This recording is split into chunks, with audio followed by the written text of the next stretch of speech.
All right, I wanted to talk today about a recipe for Rasmundles. In the story, Clarice and the Night Show, Samuel and Clarice eat a Rasmundle at the magic show they go and see. And I thought about this, and Rasmundles to me were kind of like hostess fruit pies. So I have a recipe for Rasmundles, which is kind of a homemade version of hostess fruit pies.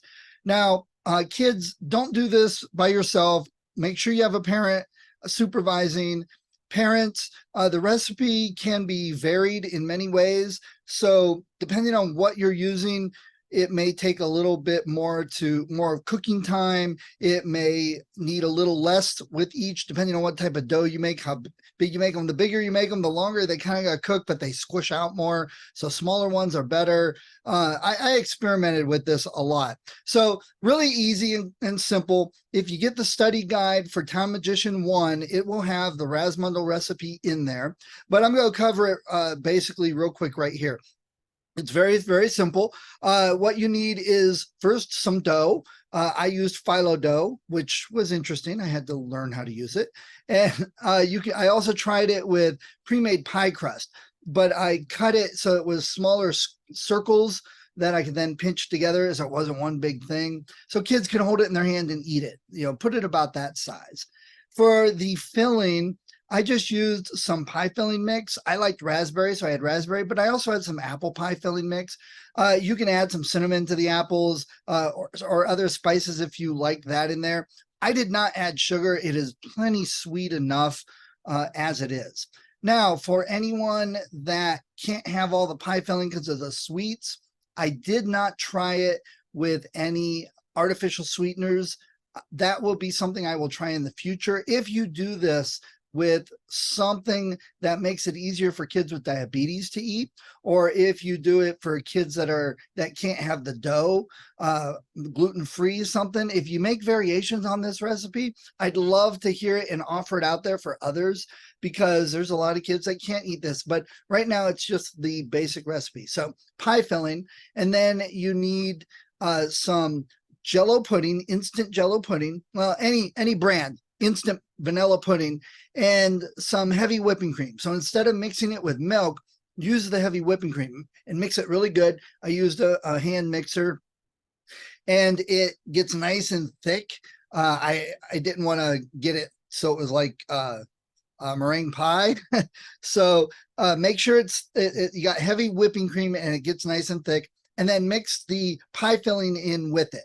And look at your ratios. I tried it a couple different ways just to see, but it's really a matter of taste. If you want more of the pie filling, or you want more of the fruit filling, add a little more of that. If you want more of the cream filling, add a little bit more of that. You can also use a variety of flavors of instant pudding. Vanilla is just the one because it comes out kind of like Bavarian cream, which I love, but chocolate, butterscotch would be great depending on what fruit you have. Blueberries with butterscotch might taste great. I'm not sure, but that does sound very much like a Rasmundle that Samuel would get right there.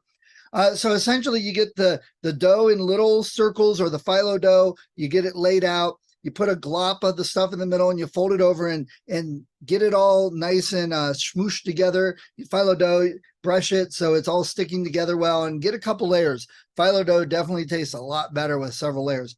I experimented for the first time with phyllo dough, and it didn't come out great the first couple times. The first couple times I made this, it gooshed out everywhere when I cooked it. It still tasted good. So, messing up is fine, and kids will probably still eat it. I did. So you mix that all up, you put it in the dough, and you get it on a baking sheet, put it in the oven at 350 for about 16, 17 minutes. Pie dough has to go a little longer. I found that out the hard way also. You get it and make sure if you have the phyllo dough, brush it so it gets nice and crispy. That's, what makes that stuff really good. Then I have a topping, which is just confectioner's sugar and water, and you mix it up so it's kind of thick syrup. You need a lot more confectioner's sugar than I thought to make it syrup. So just keep that in mind. Don't put too much water in, and then you use a whole bag of confectioner's sugar. And sprinkle that on, drizzle it on. You can also use cake decorating icing. That works very well, but I personally don't like that as well. but I know some kids might. Put that on when the Rasmundles have cooled just a little bit, so it doesn't just run off. It'll sit on it a little bit, make it nice and thick, or it'll just run like water. And then when they cool off, eat them, try them. So again, kids, don't try this on your own. Don't use the stove. Don't mix things up without your parents knowing about it. Parents, help them out. Make sure everything's, getting mixed properly. You don't have outdated milk or something, and it's getting cooked long enough, and nobody burns themselves while cooking. So please be careful while doing this. But when it's all done, these taste really good. Let me tell you, really good. And if you eat some and you enjoy it, let me know. I'd love to hear about that. I'd love to see some pictures. If you have some variety of the recipe that tastes wonderful to you, let me know that too. I'd love to include different varieties of Rasmundles for other people. So again, the recipe I have in the study guide for parents and teachers, I'll put a link at the show notes here. It's at sa-schneider.com. It's with the Town Magician 1 book, Embracing the Magic. You can grab the study guide and get the recipe along with discussion questions, words to know, and some things, prompts to help kids write their own stories, which I'd love to see some of those also. So enjoy the Rasmundles, and I will talk to you later.